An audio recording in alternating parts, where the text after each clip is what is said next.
ये ना एक बार मैं दोबारा से ज़रा रिवाइज़ करना चाहूँगा क्योंकि मुझे डाउट है कल शायद ना समझ आया हो आप लोगों को।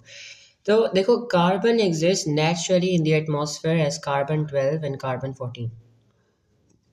कार्बन के ना दो आइसोटोप मतलब दो एटम्स, दो टाइप्स ऑफ एटम्स जो है ना वो इन्वायरमेंट में एग्जिस्ट करते हैं नेचुरली। एक है कार्बन 12 और एक है कार्बन 14। ठीक है, अब बात यह है कार्बन 12 तो नॉर्मल है, इसमें कोई मसला नहीं है। कार्बन 12 जो है वो अनस्टेबल मतलब स्टेबल एटम है, इसके साथ कोई मसला नहीं है। कार्बन 14 जो है इज एन अनस्टेबल एटम, और रेदर इफ आई से it's radio active. Radio active का मतलब क्या होता है? when a nucleus is radioactive, when a nucleus is unstable, वो क्या करता है अपने अंदर से रेडिएशंस निकालता है to make itself stable, है ना। तो कार्बन 14 भी ऐसा ही है। When an organism is alive, it continuously takes carbon from the environment. जब भी कोई चीज़ जिंदा होती है ना, कोई भी ऑर्गेनिज्म, किसी भी लिविंग थिंग के बारे में आप सोच सकते हो, जब तक वो जिंदा है वो एनवायरनमेंट से एक कार्बन 14 एटम्स कंज्यूम करता रहता है। और वो कैसे कंज्यूम करता है वो जानते हैं। और वो जो कार्बन के एटम्स कंज्यूम करता है ना, उसमें कार्बन 12 भी होता है और कार्बन 14 भी होता है। ठीक है, अब एनवायरनमेंट में ना कार्बन 12 और कार्बन 14 एक फिक्स्ड रेशियो से पाया जाता है। ठीक है, when an organism dies, it stops taking carbon 14 and the amount present inside it starts to decay with a half-life of 57,000 years. जब तक एक ऑर्गेनिज्म जिंदा रहता है वो कार्बन 14 कंज्यूम मतलब कार्बन के एटम्स कंज्यूम करता है, अपने अंदर लेता है। उसमें कार्बन 14 भी होता है, कार्बन 12 भी होता है, राइट। लेकिन जब वो मर जाता है तो कार्बन 14 कंज्यूम करना बंद कर देता है। तो उसके अंदर जो कार्बन 14 के एटम्स होते हैं वो डिके होना स्टार्ट हो जाते हैं। जब वो जिंदा था तो वो कंज्यूम भी कर रहा था और डिके भी कर रहा था, लेकिन जब वो मर गया तो वो कंज्यूम नहीं कर रहा, सिर्फ डिके होगा। तो आहिस्ता आहिस्ता कार्बन 14 की अमाउंट कम होती जाएगी। कार्बन 14 एटम जो होता है वो रेडियो एक्टिव होता है और उसकी हाफ लाइफ होती है 57,000 ईयर। तो अगर आपको कोई पुराना लकड़ी का पीस मिले, बहुत पुराना लकड़ी का पीस मिले, और आप उसमें ये देखो कि भाई उसके अंदर कितना अमाउंट ऑफ कार्बन बचा हुआ है, तो उससे आप ये पता लगा सकते हो वो चीज़ कितनी पुरानी है। इसको कहा जाता है carbon dating. It's not just for trees but for any other organic matter, even paper. आप पेपर को भी देख के पता लगा सकते हो, राइट। अच्छा, अब ये कार्बन 14 जो है वो हर लिविंग थिंग के अंदर मौजूद है, इवन हमारे अंदर मौजूद है। अगर आप एक प्लांट को जीएम ट्यूब के आगे रखोगे वो आपको रीडिंग देगा एक। अब ये आता कैसे देखो, जो कॉस्मिक रेज होती है ना एटमॉस्फेयर के अंदर, वो नाइट्रोजन के एटम्स को कार्बन 14 में कन्वर्ट कर देती है। अब ज़रूरी नहीं है समझना, बस ये जस्ट फॉर जनरल नॉलेज है, ये एग्जाम में नहीं आएगा। फिर वो कार्बन 14 जो है वो ऑक्सीजन के साथ कंबाइन हो जाता है और CO2 बना देता है। अब प्लांट्स जो होते हैं, आपको पता है प्लांट्स वाटर और कार्बन डाइऑक्साइड कंज्यूम करते हैं एंड बदले में क्या बनाते हैं, फोटोसिंथेसिस करके ग्लूकोज एंड ऑक्सीजन प्रोड्यूस करते हैं। ऐसा ही है। अब वो जो कार्बन डाइऑक्साइड कंज्यूम करते हैं ना, उसमें कुछ कार्बन डाइऑक्साइड के मॉलिक्यूल्स के अंदर कार्बन 12 के एटम्स होते हैं और कुछ के अंदर कार्बन 14 के एटम्स होते हैं। तो इनडायरेक्टली जो प्लांट है वो कार्बन 14 के एटम्स भी कंज्यूम कर रहा होता है। अब जो एनिमल्स प्लांट को खाएंगे उनके अंदर भी कार्बन 14 आ जाएगा। ऐसे अगर हम ह्यूमंस प्लांट को खा रहे हैं तो हमारे अंदर भी कार्बन 14 आ जाएगा। या फिर जो जानवर उन जानवरों को खाते हैं जो प्लांट्स खाते हैं, तो उनके अंदर भी इनडायरेक्टली कार्बन 14 आ जाएगा। तो इसी तरह कार्बन 14 जो है वो हर लिविंग थिंग के अंदर पाया जाता है, क्योंकि हर इंसान, हर लिविंग ऑर्गेनिज्म इनडायरेक्टली प्लांट पे ही डिपेंड कर रहा होता है। ठीक है, अच्छा ये समझ आया? यहाँ तक सबको क्लियर है? कोई मसला तो नहीं है? बताओ। ठीक है, मनीषा को समझ आ गया, मरियम को समझ आ गया, अनुष्का को समझ आ गया, सारा को समझ आ गया। कल से बेहतर समझाया ना? अच्छा, अब कार्बन 14 जो है वो डिके होके नाइट्रोजन का एटम बन जाता है। कार्बन 14 अपने अंदर से बीटा पार्टिकल निकालता है। जब बीटा पार्टिकल निकलता है तो क्या होता है, जब बीटा पार्टिकल निकलता है तो बीटा पार्टिकल निकलने की वजह से आपका प्रोटॉन नंबर जो है वो 1 से बढ़ जाता है और न्यूट्रॉन नंबर जो है वो 1 से कम हो जाता है, लेकिन न्यूक्लियन नंबर जो है वो सेम रहता है, मतलब मास नंबर सेम रहता है, राइट। अब क्योंकि प्रोटॉन नंबर 1 से कम हो जाता है तो वो प्रोटॉन नंबर 1 से बढ़ जाता है तो वो अब कार्बन का एटम नहीं रहता है, वो नाइट्रोजन का एटम बन जाता है, ठीक है। अच्छा जी, अब इसकी मैं आपको एक एग्जांपल करवाना चाहूँगा, लेकिन इस चीज़ को थोड़ा सा साइड पे करते हैं। ओके चलो, ये कुछ मेडिकल यूजेस हैं रेडिएशंस के, वैसे जनरल नॉलेज के लिए इसको भी थोड़ा रीड आउट करेंगे और आपको बताएंगे कि कहाँ कहाँ पे यूज़ होती है चीज़ें, मज़े की चीज़ है, ठीक है। तो लेट्स सी पहले एक एग्जांपल कर लेते हैं, पहले हम एक एग्जांपल करते हैं, ठीक है।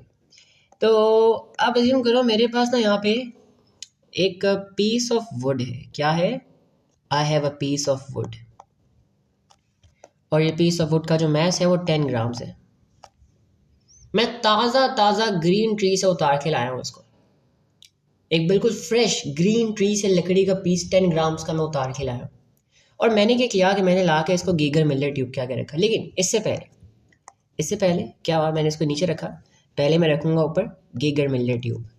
गीगर मिलर ट्यूब कैसी दिखती है, गीगर मिलर ट्यूब दिखती है, हम इसको ऐसे बनाते हैं, पहले एक रेक्टेंगल बनाते हैं, फिर वर्टिकल रेक्टेंगल बनाते हैं, पहले हॉरिजॉन्टल रेक्टेंगल, वर्टिकल रेक्टेंगल, एक तार निकालते हैं और यहाँ पे काउंटर बना देते हैं। ये बन गया आपकी गीगर मिलर ट्यूब। इस तरह से आप गीगर मिलर ट्यूब बनाओगे एग्जाम के अंदर कि आपको बनाने को कहा जाए, ठीक है। तो आपने ये किया कि आपने गीगर मिलर ट्यूब को ऑन किया ताकि आप क्या निकाल सकते हो, ताकि आप बैकग्राउंड रेडिएशन निकाल सको। क्या निकाल सको, background radiation, sorry background radiation निकाल सको। आपने इसको यूं ही ऑन कर दिया, सामने कुछ नहीं रखा, और आपके पास जो बैकग्राउंड रेडिएशन आई वो आई 20 काउंट्स पर मिनट। कितनी आई, 20 काउंट्स पर मिनट आई। फिर आपने क्या किया कि आपने इस लकड़ी के पीस को इस गीगर मिलर ट्यूब के सामने रख दिया,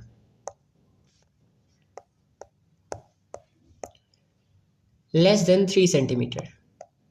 ये जो डिस्टेंस होना चाहिए ना, याद रखो, ये डिस्टेंस, दरमियान का डिस्टेंस जो है ये लेस देन 3 सेंटीमीटर होना चाहिए। मैं इसको 2 सेंटीमीटर रख देता हूँ, ठीक है। मेरे पास यहाँ पर रीडिंग आ गई,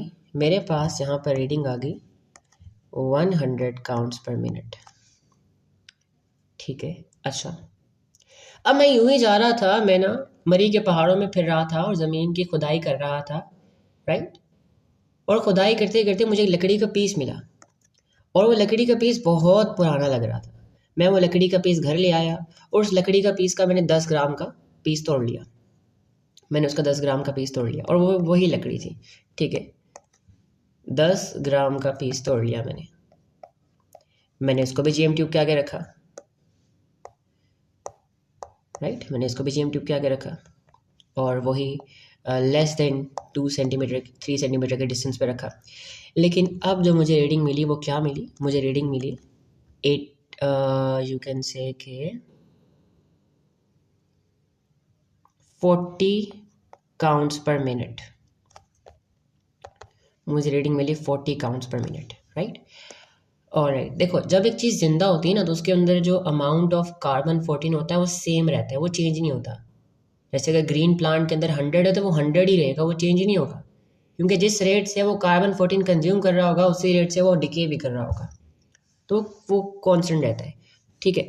अब हम पता है इस इंफॉर्मेशन से मज़े की बात है बता सकते हैं कि लकड़ी का पीस कितना पुराना है, आपको पता है। Let's find out. सबसे पहले हम करेक्टेड रेडिएशन निकालते हैं। क्या निकालते हैं, corrected radiations, corrected count rate, sorry, corrected count rate कैसे निकालते हैं, जब काउंट रेट में से बैकग्राउंड रेडिएशन को माइनस कर देते हैं। बैकग्राउंड रेडिएशन कितनी है, 20 है, तो 100 में से पहले 20 माइनस करेंगे, आ गया 80 काउंट्स पर मिनट। फिर 40 में से 20 माइनस करेंगे, हमारे पास आ गया 20 काउंट्स पर मिनट, राइट। अच्छा, जब ये प्लांट जिंदा था, जब ये अलाइव था, हरा भरा था, तो इसके अंदर जो रीडिंग आ रही थी वो 80 थी, इसको हम एक्चुअल कह देते हैं। और जब ये मर गया बहुत सालों के बाद, जब हमें ये मिला तो इसके अंदर जो काउंट रेट बचा वो 20 बचा है, तो उसको हम रिमेन कह देंगे। अब हमने देखना है कि ये पीस कितना पुराने, राइट। हमें पता है, हमें सिर्फ ये पता है कि इसकी हाफ लाइफ 5700 ईयर है, कि हर हाफ लाइफ के बाद जो है इसके अंदर amount of count rate half हो जाएगा। तो हम ये देखेंगे कितनी बार हाफ हुआ है, 80 को कितनी बार हाफ करेंगे कि आपके पास 20 आएगा, लेट्स सी। तो 80 को अगर हाफ किया जाए तो 1 हाफ लाइफ के बाद ये हो जाएगा 40, 2 हाफ लाइफ के बाद ये क्या हो जाएगा, 20 हो जाएगा। 20 हो गया। मतलब क्या है कि आपके पास जो आपको पीस मिला लकड़ी का पहाड़ के अंदर दबा हुआ, वो 2 हाफ लाइफ के बराबर है, 2 हाफ लाइफ पुराना है। एक हाफ लाइफ जो है वो कितने साल की है, एक हाफ लाइफ है 5700 ईयर्स की। तो 2 हाफ लाइफ गुजरने के बाद कितना टाइम गुजर चुका होगा, 2 इंटू 5700, 5700 ईयर्स कितना आता है टाइम, 11,400 ईयर्स पुराना लकड़ी का पीस है ये। समझ आया? बताओ, यहाँ तक सबको समझ आया कि कैसे मैंने कार्बन डेटिंग करके मैंने ये निकाला? ठीक है, मनीषा को समझ आया, सारा, अनुष्का, मरियम, समझ आया? लेकिन सवाल ज़्यादातर ऐसे नहीं आते, सवाल कैसे आते हैं वो दिखाता हूँ। ये कर लो पहले, फिर सवाल दिखाता हूँ।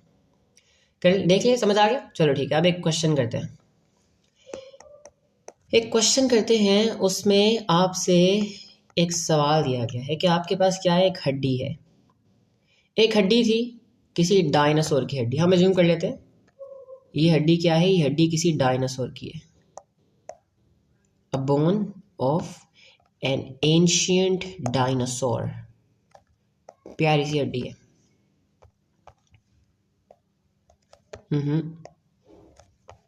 राइट, अच्छा जी।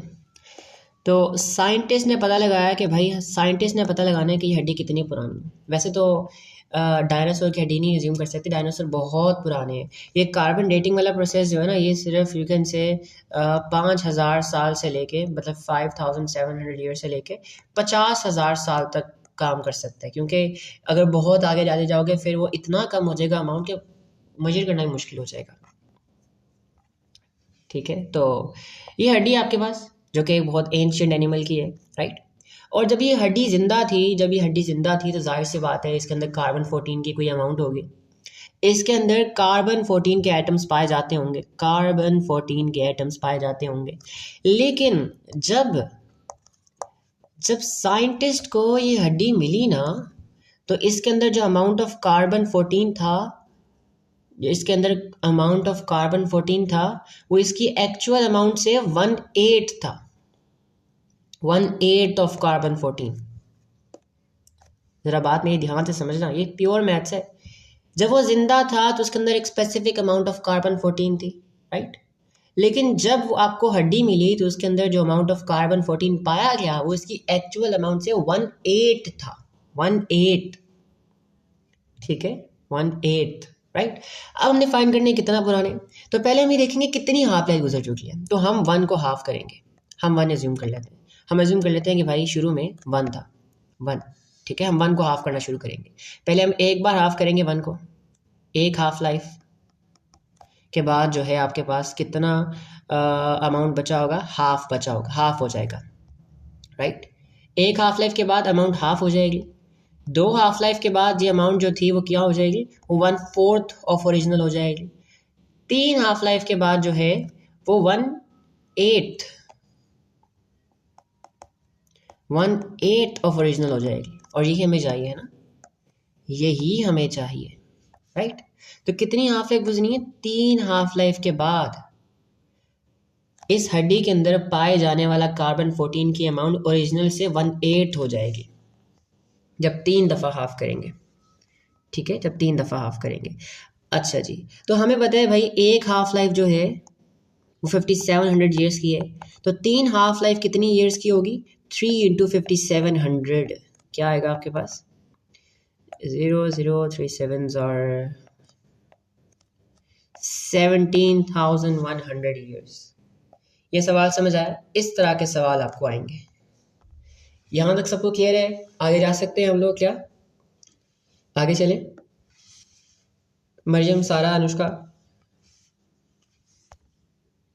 सब बच्चे मुझे कंफर्म कर दो, मुझे खुशी हो जाएगी। चलो ठीक हो गया, सारा को समझ आ गया, मरियम को समझ आ गया, ठीक है। और कौन है बताओ?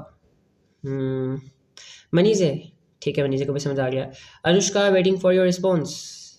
मेरे ख्याल से अनुष्का का सबसे पहले रिप्लाई है। चलो ठीक है, अब ये पढ़ लेते हैं। बेसिकली देखो, रेडिएशंस के मेडिकल यूजेस बहुत ज़्यादा हैं, ये बहुत ज़्यादा बीमारियों को ठीक करने में यूज़ होते हैं। बस पढ़ लेते हैं, याद नहीं करना वैसे, फॉर जनरल नॉलेज, ठीक है।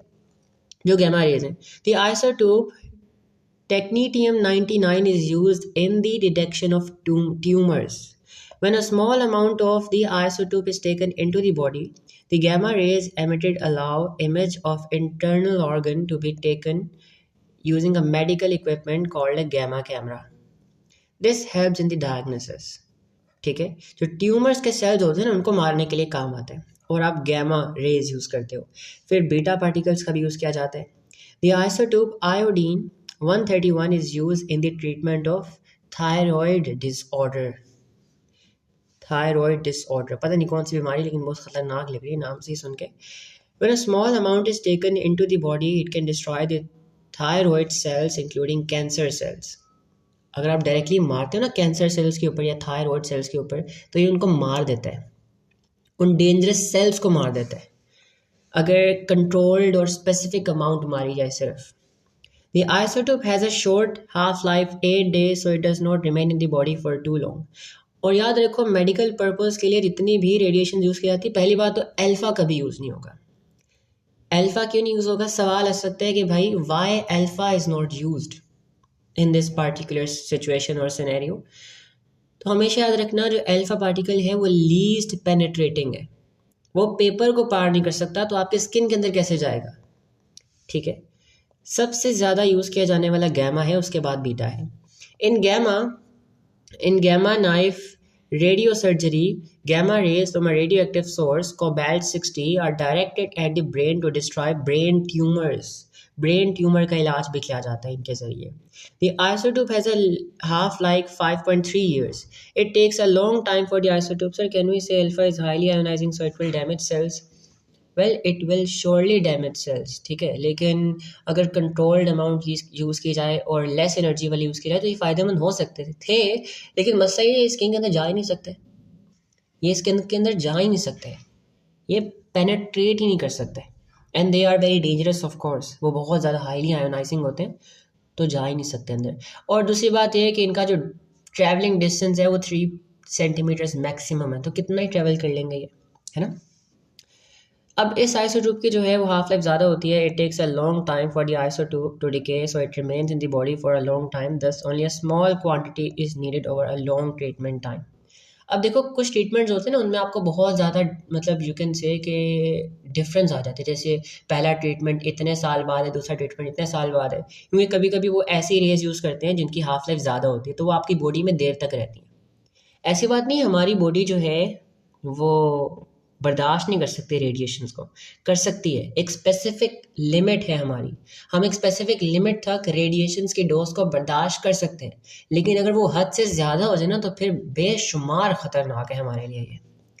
Medical equipment such as syringes and scalpels are kept in sealed packaging and exposed to gamma rays. आप इन चीज़ों को ना क्या करते हो कि पैकेट्स में पैक करके फिर गैमा रेज के आगे एक्सपोज कर देते हो। Thus the microbes present are killed and the equipment is sterilized.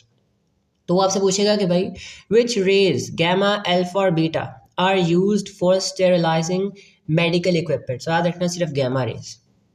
क्या करते हो कि बैक्टीरियाज को मारने के लिए ना आप इनको पैकेजेस में पैक करके फिर इनको गैमा रेज में एक्सपोज कर देते हो। तो गैमा रेज क्या करते हैं, जो सारे माइक्रोब्स होते हैं और जो बैक्टीरियाज होते हैं उनको मार देते हैं। The isotope has long half-life. It takes a long time for the isotope to decay, so only a small quantity is needed over a long time. अब यहाँ पर जब गैमा रेज यूज़ करते हैं उनकी हाफ लाइफ बहुत लंबी होती है, तो इसलिए आपको बार बार रिप्लेस करने की भी ज़रूरत नहीं है। देखो कितनी यूज़फुल है ये, है ना, कितनी ज़्यादा इलाज इनके ज़रिए से होता है। ख़तरनाक तो है लेकिन कितने काम की चीज़ भी है ये। अब आ जाओ सबसे मज़े का चीज़ जो मेरा फेवरेट है, न्यूक्लियर रिएक्शन। हमने बड़ा सुना है कि भाई न्यूक्लियर बम इतना ख़तरनाक होता है कि पूरी पूरी कंट्रीज़ को तबाह कर सकता है, पूरे पूरे सिटीज़ को तबाह कर सकता है। और न्यूक्लियर से जो बिजली बनती है वो इतनी ज़्यादा होती है, इतनी ज़्यादा होती है कि आप उससे पूरा पाकिस्तान चला सकते हो। बहुत सुना हमने ना, बहुत ऐसी कहानियाँ सुनी हैं। जो अमेरिका की कश्तियाँ हैं वो न्यूक्लियर पावर्ड है, उनको पेट्रोल की भी ज़रूरत नहीं है, वो कितने कितने साल चल सकती हैं, है ना। बहुत सुना है हमने। अब देखो, दो टाइप्स ऑफ न्यूक्लियर रिएक्शंस होते हैं, nuclear fusion and nuclear fission. हम इंसान जो आज तक कामयाबी हासिल कर सके हैं वो फिजन तक की है, फ्यूजन नहीं, सॉरी, हाँ फिजन तक की है, फ्यूजन नहीं हम कर सके। बताता हूँ क्यों।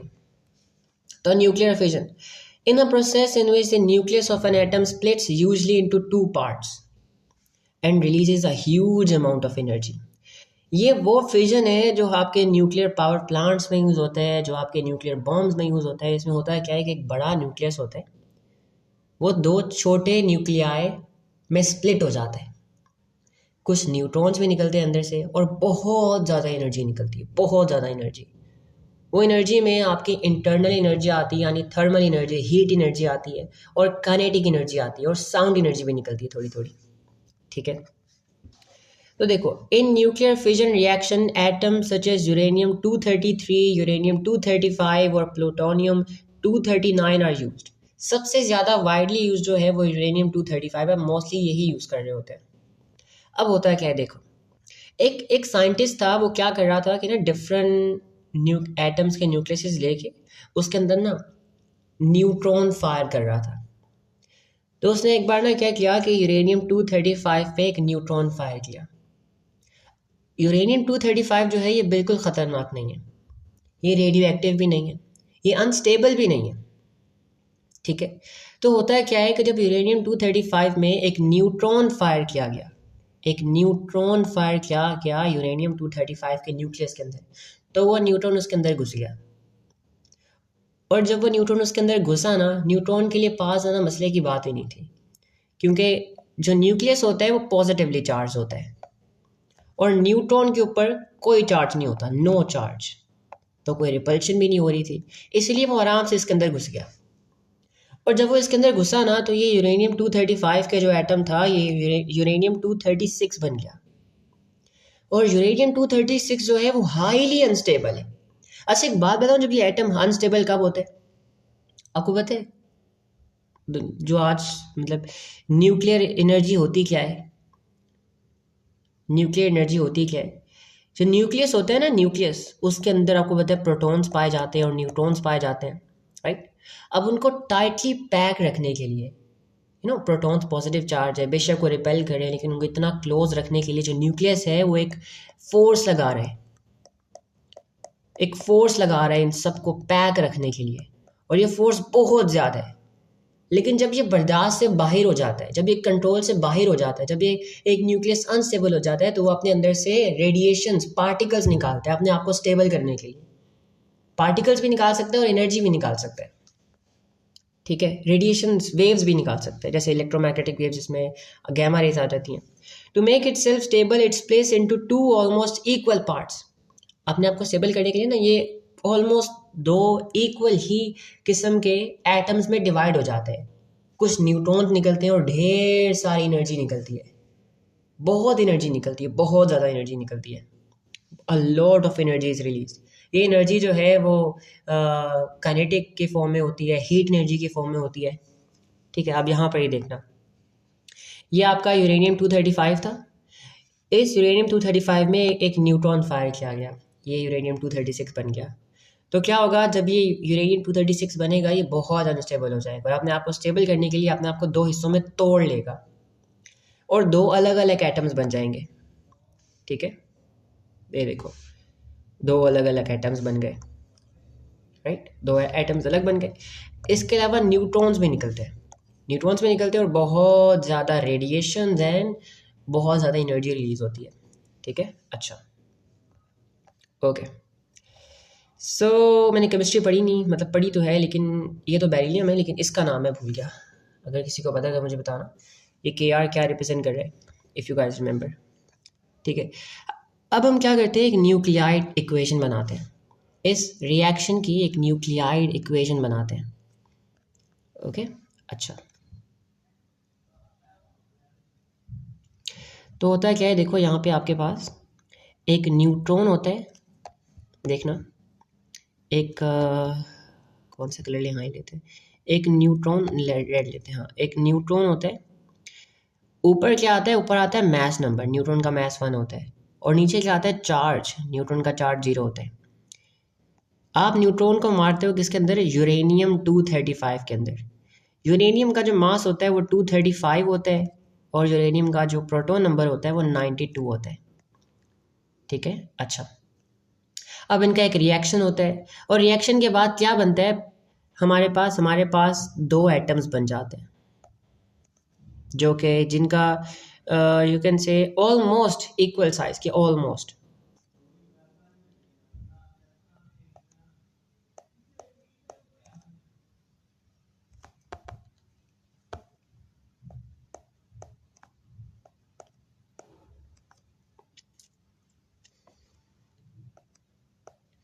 ठीक हो गया। तो बेरिलियम जो है इसका मैं कहता हूँ न्यूक्लियन नंबर 144 है, और इसका प्रोटॉन नंबर 56 है। और ये जो दूसरा वाला न्यूक्लियस है इसका मैं कहता हूँ कि जो मास नंबर है न्यूक्लियन नंबर 90 है, और जो प्रोटॉन नंबर है वो 36 है। अच्छा एक बात याद रखना, एक बात याद रखना, ठीक है, the total number of nucleons, मतलब total mass number before nuclear emission is equals to the total mass number after nuclear emission. The total charge number before nuclear emission is equals to the total charge number after nuclear emission. तो वो आपको ये equation बना के देगा और आपको कुछ वैल्यूज मिसिंग दे देगा और आपसे कहेगा बताओ इस वैल्यू का ये वैल्यू क्या है। अब जैसे यहाँ पर वो आपसे कहेगा बताओ कितने न्यूट्रॉन्स निकले हैं, बताओ इस एग्जाम्पल के अंदर कितने न्यूट्रॉन्स निकले हैं ये बता दो। अब ये कैसे बताएंगे देखना ध्यान से। हमें पता है कि भाई टोटल मास नंबर सेम होना चाहिए, है ना, टोटल मास नंबर सेम होना चाहिए।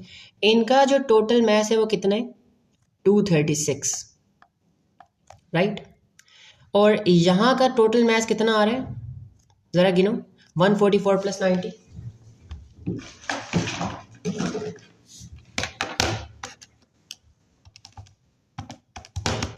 You get 234।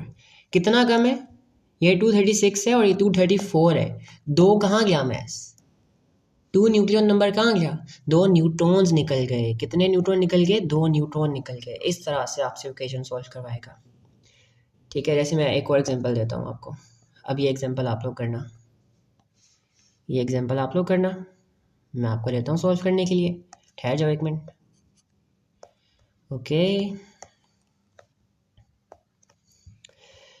तो मैं यहाँ पे कहता हूँ कि मेरे पास है,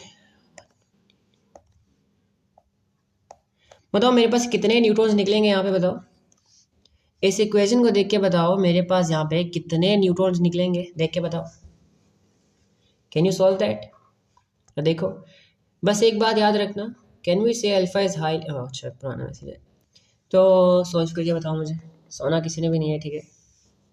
Anushka, Maryam, Sara. Nucleon number before nuclear emission is equals to nucleon number after nuclear emission, याद रखना। या आसान लफ्ज़ों में mass number before nuclear emission is equals to total mass number after nuclear emission. Solve कर रहे हो, बताओ।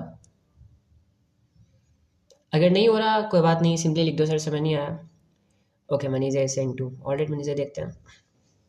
अनुष्का क्या कहना है, 4 विथ कॉन्फिडेंस, है ना। Sara waiting for your response. Maryam आपका इंतजार कर रहा हूँ।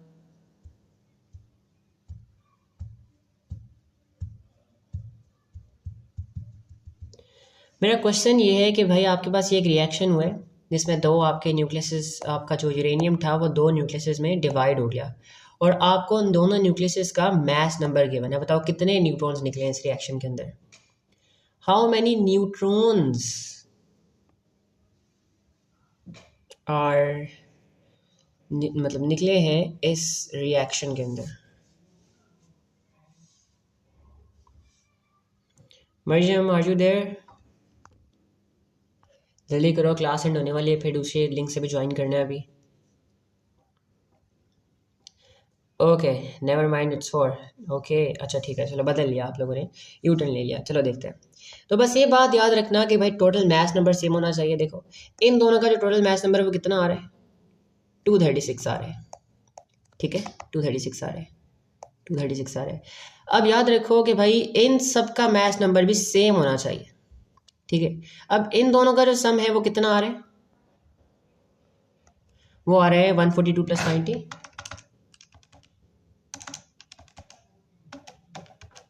You get 232, 232, 232।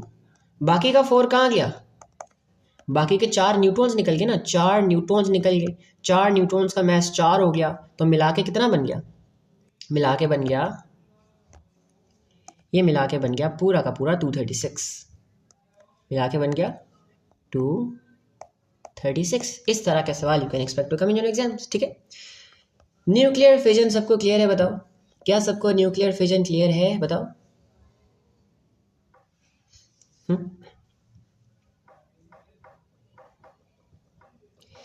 कंफर्म करो ताकि आगे रह सके। ओके, मरीज़ को समझ आ गया, चलो बहुत अच्छी बात है। मरीम को भी समझ आ गया, चलो ठीक है, सारा को भी समझ आ गया। और बताओ भाई,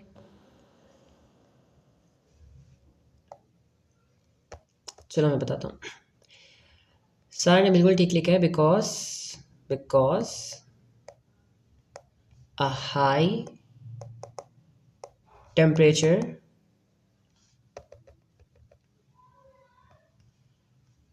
and pressure is required, because a high temperature and pressure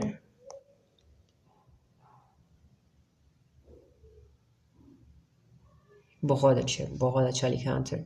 high temperature and pressure is required, ठीक है, to force two lighter electrons or nucleuses with positive charge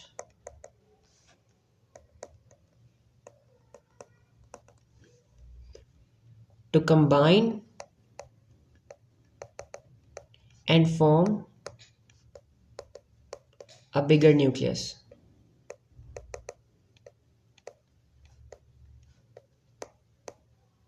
शाबाश, इस आंसर लिखा वेरी वेल। तो एक लास्ट चीज़ें पढ़ लेते हैं, न्यूक्लियर पावर स्टेशंस, कि कैसे न्यूक्लियर पावर स्टेशंस में आपकी बिजली बनती है और कैसे आपके जो एटॉमिक बम्स हैं वो काम करते हैं। तो देखो होता क्या है कि न्यूक्लियर पावर स्टेशंस में ना एक कंटिन्यूस रिएक्शन चल रहा होता है, जिसे हम कहते हैं चेन रिएक्शन। ठीक है, और न्यूक्लियर बॉम्ब्स के अंदर भी ये होता है। उनके अंदर ना बहुत ज़्यादा यूरेनियम 235 के एटम्स, बहुत ज़्यादा यूरेनियम 235 के एटम्स पड़े होते हैं। तो आप क्या करते हो कि सिर्फ एक इलेक्ट्रॉन फायर करते हो, वो एक इलेक्ट्रॉन घुसता है एक यूरेनियम 235 के अंदर, उसको अनस्टेबल बनाता है, फिर वो 2 एटम्स में टूट जाता है, 2 छोटे एटम्स में टूट जाता है और बहुत ज़्यादा एनर्जी रिलीज होती है। और इस प्रोसेस के अंदर न्यूट्रॉन्स भी निकलते हैं। फिर जो न्यूट्रॉन्स निकले होते हैं वो भी बहुत स्पीड से जा रहे होते हैं, राइट। जो न्यूट्रॉन्स निकलते हैं वो फिर किसी और यूरेनियम 235 के अंदर घुस जाते हैं, किसी और यूरेनियम 235 के अंदर घुस जाते हैं, उनको अनस्टेबल बनाते हैं, फिर वो फटते हैं, फिर उनमें से एटम्स निकलते हैं, फिर वो किसी और एटम में घुस जाते हैं, फिर उसको स्प्लिट करवाते हैं, फिर उसके अंदर से निकले हुए और किसी में घुस जाते हैं। इस तरह से पूरा चेन रिएक्शन चलता है और बहुत इस प्रोसेस में बहुत ज़्यादा एनर्जी रिलीज होती है। और अगर ये कंट्रोल ना हो, such as in atomic bombs, बहुत ख़तरनाक चीज़ है ये, और रेडिएशंस भी निकलती हैं इस पूरे प्रोसेस में। अब इससे बिजली कैसे बनाई जाती है, तो जब ये स्प्लिट होते हैं और स्प्लिट होने के बाद इनमें से इलेक्ट्रॉन्स निकलते हैं, तो उसमें से बहुत ज़्यादा हीट एनर्जी निकलती है, और उस हीट एनर्जी का यूज़ करके हम क्या करते हैं, पानी की स्टीम बनाते हैं, पानी की स्टीम बनाते हैं। Have you ever seen a pressure cooker? I hope सबके घर में ये चीज़ पाई जाती है, प्रेशर कुकर। जब भी कोई 10 घंटे वाली चीज़ आपने 2 घंटे में पकानी हो तो प्रेशर कुकर नंबर 1 पे आता है, स्पेशली जब पाए पकाने हो। तो प्रेशर कुकर में जब सीटी उठाते हो तो उसमें से कितना तेज़ प्रेशर निकलता है, वो प्रेशर इतना तेज़ होता है कि आप ऊपर हाथ नहीं रख सकते, वो स्टीम होती है बेसिकली। तो इस तरह से वो तो कुछ भी नहीं ना है, हम इस हीट से पानी की स्टीम बनाते हैं और उस स्टीम से टरबाइन घुमाते हैं, टरबाइन के साथ जनरेटर लगा होता है, एसी जनरेटर लगा होता है, पढ़ा था ना हमने, जनरेटर लगा होता है, जनरेटर, वो जनरेटर बताता है इलेक्ट्रिसिटी। फिर इस इलेक्ट्रिसिटी को स्टेबल करने के लिए आप क्या करते हो, एक ट्रांसफॉर्मर लगाते हो, राइट, एक ट्रांसफॉर्मर लगाते हो, फिर उस ट्रांसफॉर्मर से जो है आप फिर बिजली को स्टेबल करके घर घर पहुंचाते हो। अब बात यह है कि इतना आसान काम है, पाकिस्तानी क्यों नहीं कर पा रहे, है ना, बस ये तो काम है, कोई भी कर लेगा ये तो। मसले की बात यह है कि इस रिएक्शन को कंट्रोल करना बहुत मुश्किल है। ज़रा सी गलती हुई ना, इतनी सी भी गलती, ये रिएक्शन कंट्रोल ना हुआ ना, टेम्परेचर इतना बढ़ जाएगा कि पूरी फैक्ट्री जल जाएगी, मतलब जो पूरा पावर प्लांट होगा वो फट जाएगा अगर ये काबू से बाहर हो गया। और रेडिएशन जो है वो लीक हो जाएंगे, और जब रेडिएशन लीक हो जाएंगी तो इन्वायरमेंट में इतना बुरा असर पड़ेगा ना, सारे जानवर से इफेक्ट होंगे, वहाँ के सराउंडिंग के जो लोग हैं वो इससे इफेक्ट होंगे। और ये जो रेडिएशन निकलती हैं इनकी जो हाफ लाइफ होती हैं वो बहुत ज़्यादा होती हैं, ईयर्स, मतलब किसी की 100 ईयर्स भी होती है, थाउजेंड्स ऑफ ईयर्स भी होती है, तो वो बहुत ख़तरनाक होते हैं, वो जाती नहीं है फिर देर देर तक, और उनको डिस्पोज भी नहीं किया जा सकता। और देखो जब एक न्यूक्लियर मतलब पावर न्यूक्लियर सब्सटेंस ख़त्म भी हो गया ना, मर गया, मतलब यू कैन से कि सारी एनर्जी यूज़ भी होगी, तब भी वो रेडियो एक्टिव ही रहता है, उसको डिस्पोज करना बड़ा मुश्किल है, उसको गड्ढा खोद के ज़मीन में बहुत ज़्यादा दफनाना पड़ता है, फिर थोड़ा असर कम होता है उसका। इसीलिए बहुत मुश्किल काम है, जितना आसान चीज़ लगती है उतनी है नहीं, ठीक है। तो ये था आपके पास चेन रिएक्शन, जिसकी वजह से आपका न्यूक्लियर पावर प्लांट चलते हैं, आपके न्यूक्लियर बॉम्ब चलते हैं। आई होप आपका लेक्चर, आज का लेक्चर इंटरेस्टिंग हो। तो we are done for today. If you